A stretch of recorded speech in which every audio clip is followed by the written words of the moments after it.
Good afternoon, everybody. My name is Laura Waynell, and I'm the Community Engagement Coordinator here at the Nature Center. Today, we're going to be talking about Ohio's trees in the wintertime.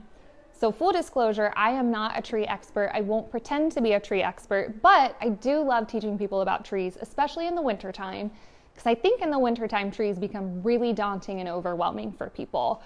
So they've lost all of their leaves. They kind of all look the same. Where do I even start?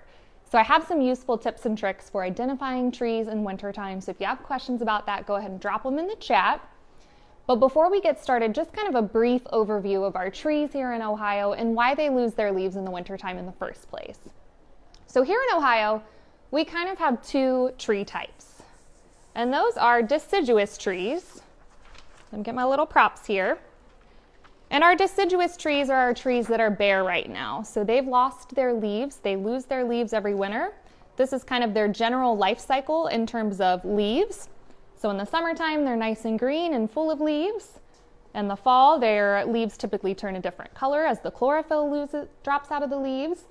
Then they go bare in the winter and get their leaves again in the springtime. So those are our deciduous trees. And we also have evergreens. And our evergreens, unsurprisingly, are our trees that hold on to their leaves all year long. They do lose needles or leaves as kind of in various stages throughout the year, but they will not lose them all at one time like deciduous trees do. And these are our evergreens. Everybody knows our pretty evergreens. So those are kind of our two main tree types here in Ohio.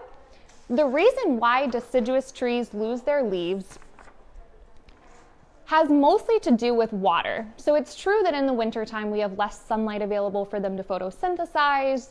It's colder, it's kind of a harsher climate, but really what it comes down to is water. So trees have little pores underneath their leaves. And in the summertime, those pores open up and they lose a lot of water out of them. Most of the water, about 98% of the water that trees take in, they actually lose in a process called transpiration. And that's when water comes out of the pores on the underside of the leaf. Our winters here in Ohio are much drier than our summers. Think about your skin right now. My skin's so itchy and so dry, and that's because there's a lot less moisture in the air. It's a lot less humid than our, hot, humid summers. It's very, very dry right now. So our trees don't have as much water available to them. So they certainly can't afford to be losing water out of their leaves. So it's kind of a defense mechanism for our trees over the wintertime, our deciduous trees, to lose their leaves. Then they can hold on to the valuable water that they need since there's less water available to them. They're not losing water. They drop their leaves as kind of a defense mechanism for that water scarcity that they go through in the winter. Evergreens, however, their needles have a waxy coating around them, and they don't lose as much water. Because of that waxy coating, it helps them trap water in. So they don't need to drop their leaves in the wintertime because they're just not faced with the same pressures that a deciduous tree is. Another kind of thing that helps our evergreens survive the winter is kind of generally their shape. So they're a conical shape, and they have these needles that have very little surface area. So if we look at these needles, can you see that okay? Awesome. So look at that teeny tiny little needle. Not a lot of surface area at all. So think about snow falling. If snow falls on a conical tree that's leaves have very little surface area, it's going to drop off pretty quickly. They're very, very efficient at dropping snow off of them. Look at this big sycamore leaf though. I found this on my walk into work today. It's kind of curled up, but you can really see how big it is. It's like the size of a dinner plate. Think about snow falling on this and how heavy that would be and how much that would weigh the tree down. It would cause branches to break, it would cause the tree to snap, and it would really, really damage the tree. Think about snow that falls in like April or winter when the trees have just gotten their leaves and how big of a deal it is. And for good reason, it's really harmful for the trees. So by losing their leaves, during our snowiest period, that really helps deciduous trees because they don't have to face that pressure of the snow and potentially getting weighed down and having branches snap. So those are kind of our two main tree types.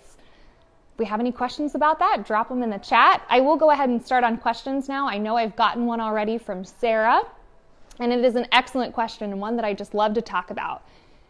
And that is, why do some trees hold on to their dead leaves throughout the winter? It's a really great question. I'll go back to my trusty branch here. This is an oak tree, and oaks are notorious for holding on to dead leaves throughout the winter. So that process that you're talking about is actually known as marcescence. It's a really big word, marcescence. It is when trees hold on to dead leaves throughout the winter and then eventually lose them in the following spring. The jury's kind of still out on why trees do that, but the prevailing theory is that by holding on to dead leaves, trees are protecting their buds. So the bud that's on the end of a branch is the following year's leaf. So it's a little tiny baby leaf that's packed up really, really tight, and the next spring it'll burst open and be a new leaf. So the tree wants to hold on to those. It wants to keep them safe, because if it gets eaten or munched off by an animal, that's the following year's leaf. So it needs to keep them safe. And trust me, animals love those little tiny buds because they're packed full of sugars. So animals like deer will eat them, rabbits if they can reach them. Animals love them. So by holding on to their dead leaves, it actually kind of tricks the animal. And they're like, you don't want this dead brown leaf. It hides the little bud and protects that future leaf. Oaks and beeches are so notorious for doing this. If you see a tree that still has its dead leaves, it's probably an oak or a beech. There are some other trees that do it as well, though.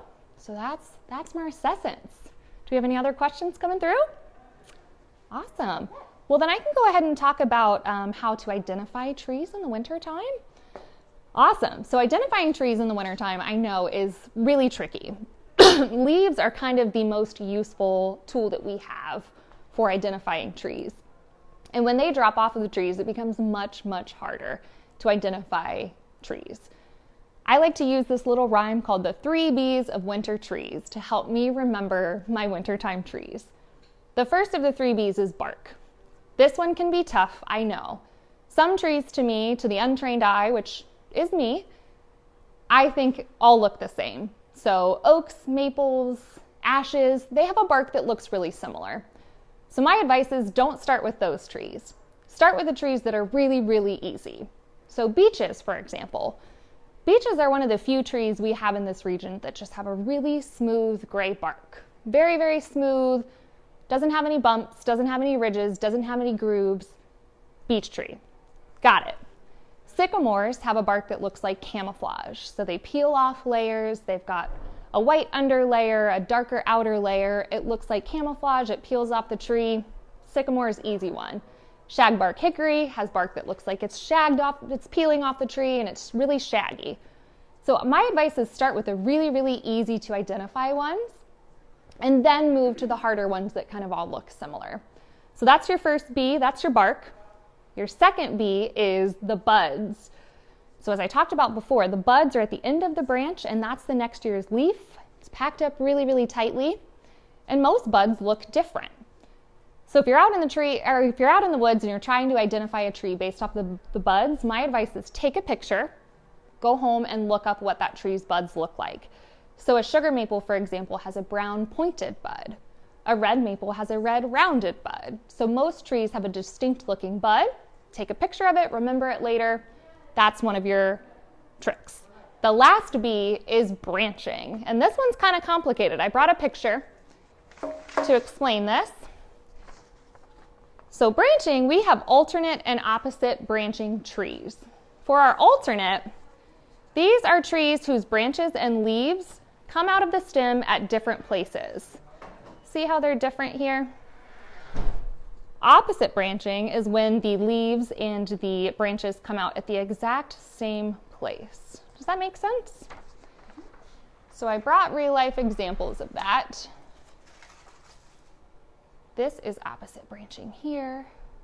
See, they're coming out of the stem at the very same place.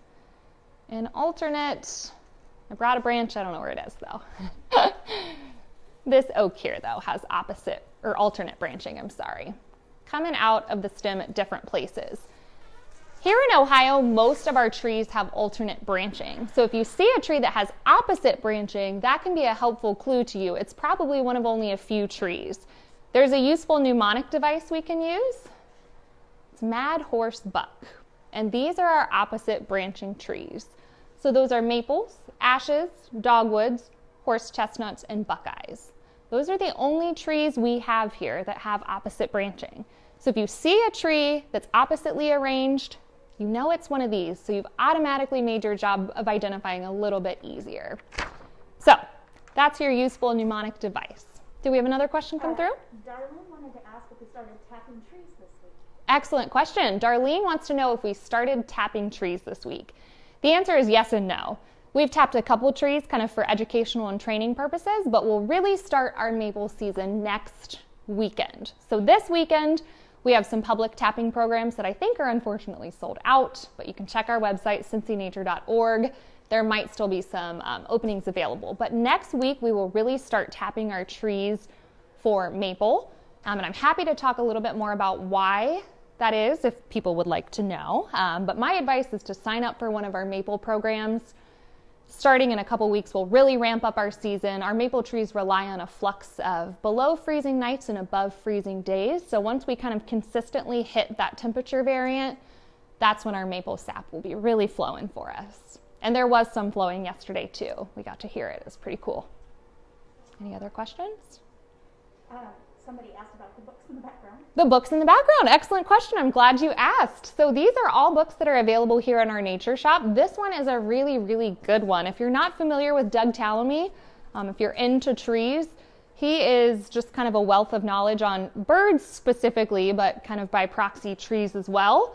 This is called The Nature of Oaks. It's by Doug Tallamy. It's all about oaks and how important they are for caterpillars and birds. So this is a really good read. Thank you, Kathy. Kathy was asking about our books. Thanks for the question. Any other questions?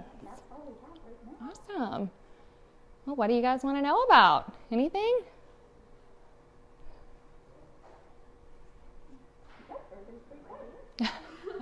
Done? All right. Well, awesome. Thanks for having me, everybody. And we look forward to seeing you at Maple programs and any upcoming programs. We've got a lot going on this winter, so we'll see you all out on the trails.